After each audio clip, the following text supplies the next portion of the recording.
नमस्कार मित्रांनो, आयुष्यात कधीकधी असे क्षण येतात जेव्हा आपण एका विचित्र परिस्थितीत अडकतो.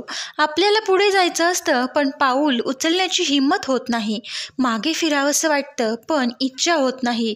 ही कोंडी खास करून नात्यामध्ये जास्त जाणवते. कल्पना करा, एक नातं असं असतं जिथे तुम्हाला राहायला जमत नाही आणि सोडून जायचीही सोय नाही.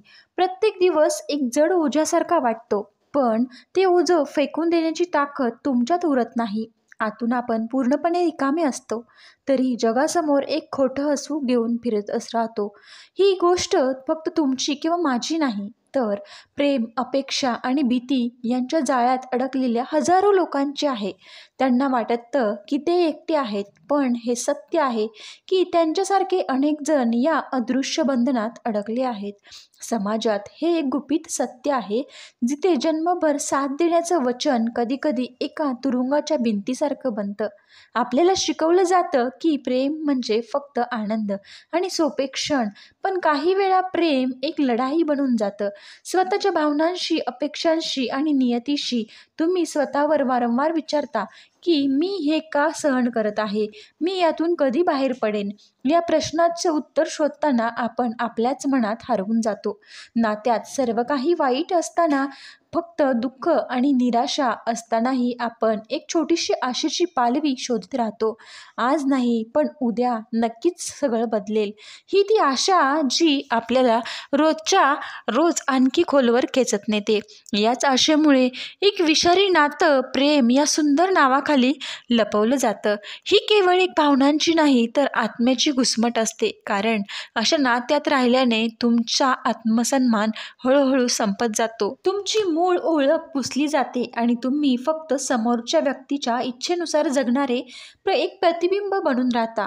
पण मग मुख्य प्रश्न हा येतो की आपण अशा नात्यामध्ये का अडकतो. याचं मूळ कारण म्हणजे अनेकदा हे प्रेम नसतं तर एक सवय किंवा ॲडिक्शन बनतं. जशी एखाद्याला व्यसनाची सवय लागते, अगदी तसंच नात्याची सुरुवात खूप सुंदर गुलाबी स्वप्नांसारखी होते. गोड बोलणं, मोठी वचनं, पण हळूहळू तो गुलाबी रंग फिका पडतो. समोरच्या व्यक्तीचं खरं रूप दिसू लागतं आणि आपली स्वतःची ओळखही हरवून जाते. तरीही आपण यातून बाहेर पडू शकत नाही. कारण काय, तर आपण आपली पूर्ण ताकद, भावना, वर्षानुवर्ष आठवणी यात गुंतलेल्या असतात. ही गुंतवणूक इतकी मोठी असते, ते सर्व सोडून जाण्याचा विचारही आपल्याला भीतीने गाळून टाकतो. मनात विचार येतो, एवढा त्याग केला, आता कसं सोडू, किंवा एवढा वेळ दिला, आता रिकाम्या हाताने कसं परत फिरू. ही भीती अनेक रूपात आपल्या समोर उभी राहते. यातली सर्वात मोठी भीती आहे एकटेपणाची. आपल्याला वाटतं की या नात्यातून बाहेर पडल्यावर आपण पूर्णपणे एकटे पडू, आपल्याला कोणी समजून घेणारं नसेल. हे एकटेपण आपल्याला आतून खायला उठतं. दुसरी भीती म्हणजे समाजाची. लोक काय म्हणतील, आपण चुकीचे ठरलो तर, असा विचार आपल्याला बांधून ठेवतो. आणि तिसरी भीती अपयशाची असते. आपल्याला वाटतं की नातं तुटणं म्हणजे आपलं अपयश. या तिन्ही भीती आपल्याला एकदा दलदलीत ओढतात, जिथून बाहेर पडणं रोजच्या रोज कठीण होतं. मित्रांनो, चिखलात रुतल्यासारखं आपण खोलवर जात राहतो. या भीतीने सामोरे जात असताना आपण अनेकदा समोरची व्यक्ती बदलेल या खोट्या आशेवर जगतो. मी प्रेम केलं तर तो बदलेल, मी अजून थोडं सहन केलं तर सगळं ठीक होईल. पण लक्षात ठेवा, लोक तेव्हाच बदलतात जेव्हा त्यांना स्वतः बदलायचं असतं, तुमच्यासाठी नाही. यामुळेच समोरची व्यक्ती बदलेल या आशेवर जगण्याऐवजी आता स्वतःच्या आत डोकावून पाहण्याची वेळ आली आहे. स्वतःला प्रामाणिकपणे विचारा, मी या नात्यातून काय मिळवत आहे, माझी खरी किंमत काय आहे, या नात्यात मी खऱ्या अर्थाने आनंदी आहे का. या प्रश्नाची उत्तरच तुम्हाला तुमच्या सत्य परिस्थितीची जाणीव नक्कीच करून देतील. मी माझ्या एका मित्राला ओळखतो. तो अशाच एका चक्रव्यूहात अडकला होता. त्याचा पार्टनर त्याला सतत कमी लेखायचा, प्रत्येक गोष्टीत चुका काढायची, तरीही तो तिला सोडत नव्हता. त्याला विचारल्यावर तो म्हणाला, मी तिच्याशिवाय जगू शकत नाही, मला एकटं पडण्याची भीती वाटते. त्याच्या डोळ्यातील हतबलता सांगत होती की त्याला वाटतं की तो कमकुवत आहे, पण सत्य हे होतं की त्याची पार्टनर जाणीवपूर्वक त्याला कमजोर करत होती, जेणेकरून तो तिला कधीच सोडून जाणार नाही. हीच एक खास खरी टॉक्झिक लव्ह सायकोलॉजी आहे, जिथं एक व्यक्ती दुसऱ्यावर पूर्णपणे मानसिक ताबा मिळवते. चाणक्य नीती म्हणते, जे नातं तुमची शांतता, आनंद हिरावून घेतं ते लगेच सोडावं. हे ऐकायला सोपं असलं तरी प्रत्यक्षात आणणं किती कठीण आहे. अशा नात्यात अडकलेले लोक आत्मसन्मानाचा बळी देतात. त्यांना वाटतं प्रेम म्हणजे त्याग किंवा सहनशीलता, पण जेव्हा त्याग फक्त एका बाजूने असतो आणि दुसऱ्या बाजूने केवळ मानसिक त्रास दिला जातो, तेव्हा ते प्रेम नव्हे तर मानसिक अत्याचार असतो. हळूहळू तुमचा आत्मविश्वास संपतो. तुम्ही स्वतःवर शंका घेऊ लागता. आरशात पाहिल्यावर तुम्ही स्वतःला नाही तर समोरच्या व्यक्तीच्या अपेक्षा पूर्ण करणारा एक रोबोट पाहता आणि त्याला अनेक लोकांना लोक काय म्हणतील, मुलं आहेत यांसारख्या सामाजिक दबावालाही सामोरं जावं लागतं. पण या नात्यातून बाहेर पडणं म्हणजे पळून जाणं नाही, तर स्वतःच्या अस्तित्वाला वाचवणं. हे आयुष्य आनंदी राहण्याचा अधिकार प्रत्येक व्यक्तीला आहे. या परिस्थितीतून बाहेर पडण्यासाठी काही सोपे टप्पे आहेत जे तुम्हाला मदत करतील. सर्वात आधी सत्य स्वीकारा.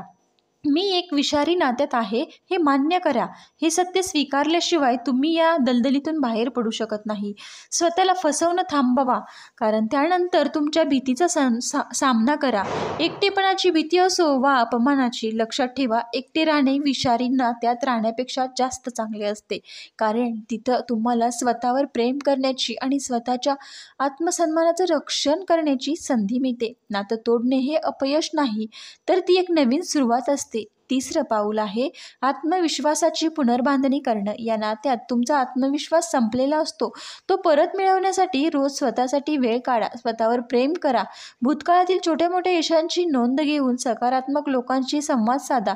हे एका दिवसात होणार नाही, ही प्रक्रिया आहे, पण तुम्ही एकटे नाही. चौथी गोष्ट म्हणजे स्वतःसाठी सीमा ठरवा.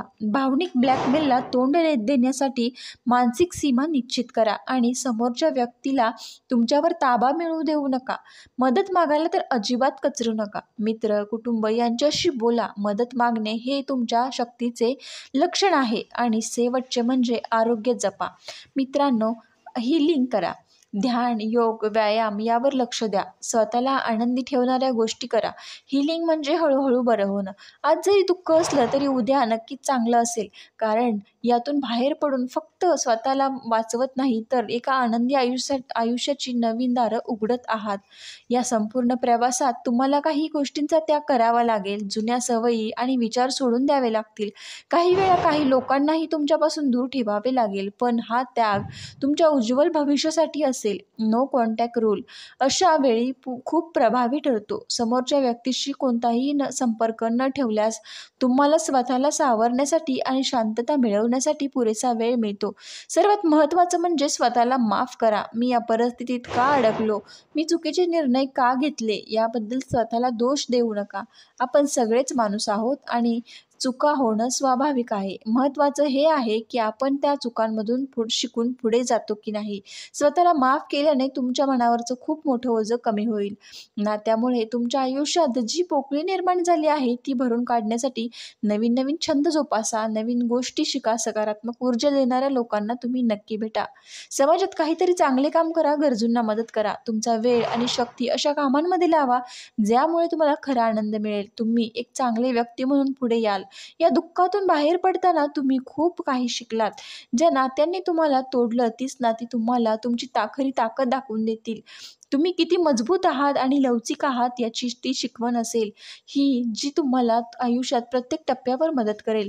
शेवटी एक गोष्ट नेहमी लक्षात ठेवा, हे आयुष्य तुमचं आहे. कसं वागायचं, कसं जगायचं याचा निर्णय घेण्याचा अधिकार फक्त तुम्हाला आहे. तुमचं आयुष्य दुसऱ्यांच्या अपेक्षांवर, भीतीवर आधारित असू नये.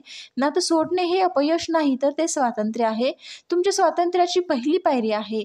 तुम्ही स्वतःला विचाराल की मी हे करू शकेन का, पण ही शक्ती तुमच्या आत आहे. तुम्हाला फक्त ती ओळखायची आहे. आपण आपल्या आत्म्यावर विश्वास ठेवा. चाणक्य नीती सांगते, तुम्ही तुमच्या आयुष्यातील सर्वात मोठे योद्धा आहात आणि हे अगदी खरं आहे. या प्रवासात तुम्हाला दुःखाच्या आणि एकटेपणाचा सामना करावा लागेल, पण प्रत्येक अनुभवातून तुम्ही अधिक मजबूत बनत जाल. प्रत्येक अश्रू तुम्हाला काहीतरी शिकवून जाईल आणि एक दिवस असा येईल जेव्हा तुम्ही मागे वळून पाहिल्यावर तुम्हाला अभिमान वाटेल की तुम्ही योग्य निर्णय घेतला. म्हणूनच तुम्ही अशा नात्यात अडकले असाल जिथे तुम्हाला बाहेर पडता येत नाही आणि आत राहता येत नाही, तर आजच स्वतःसाठी एक निर्णय घ्या. स्वतःला सांगा, मी यातून बाहेर पडेन, मी माझ्या आनंदाला प्राधान्य देईन, मी एक नवीन सुरुवात करेन. तुमची वेळ आहे स्वतःला पुन्हा एकदा जिवंत करण्याची, एक सन्मानजनक आयुष्य जगण्याची. याला पूर्णपणे पात्र आहात. ही तुमची नवीन आनंदी सुरुवात आहे. मित्रांनो, आजचा व्हिडिओ तुम्हाला कसा वाटला नक्की सांगा. आवडला असेल तर लाईक शेअर करा.